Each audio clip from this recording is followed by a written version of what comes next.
Hi, Dyslexic Genius here, Brett Hurt. My phone number is 864-236-1680. I want to talk to you tonight about rebuilding a crank and having things re-nickel plated. This is an original Edison crank, and this is the crank out of the Army Navy.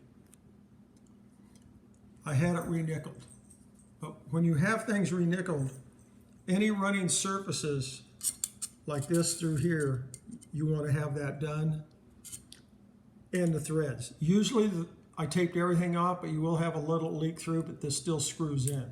If it didn't screw in, I'd have to re-tap that. So what happens on a crank is that you have this pin and you have that screw bolt, and this fits in here like that. And this is flat like a cup or a glass. So if this part is below the bottom of the insert of the crank, the insert here, it won't crank in, it'll tighten up. It's like this one here. This one here is rusted in place. That's what the Army Navy looked like. It was rusted in place. And the other thing to look at is somebody stuck two washers in here, which aren't original. Originally, they had this spacer, which has an indention on this side that fits around this part of the crank. So you want to know that that indention, you can see the shiny part there, fits in here, and it goes around there, just like that. So what I did to fix this,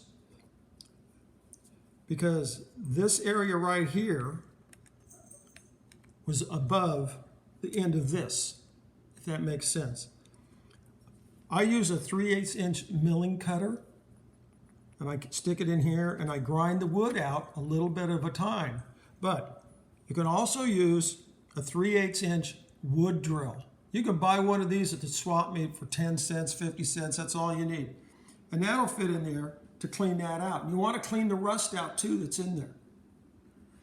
The other thing is when you put it together, this should have a little bit of play. So we'll slip that in. The other thing is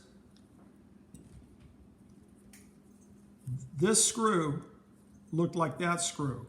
And I showed you how to blue things, so I cleaned it up, polished everything out, de-rusted everything, and made it back look original with the blue. You do not oil these.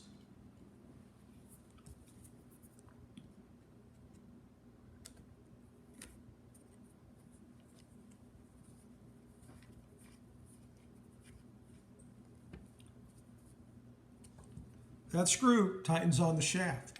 So you should have a little bit of play. And you should be able to do this freely to crank it up. This one's rusted in place. It doesn't move at all. These are just little pointers I'm trying to show people and show you guys out there on YouTube how much fun this hobby is and what to look for. But I'm going to go back over nickel plating. Anything you don't want nickel on, you need to tape it off. Tell your plater, I don't want plating there. Because you get this, originally they look like this. They don't look like this. It's all out in the weather. This one should be real nickel too. All right. And I do a copper and then a nickel. And that covers up all the pitting marks that'll be on your thing. When they copper it, they buff it out, then they nickel, and then they buff it out again. It comes out like this. This is a lot of fun, and that's my tip for the day.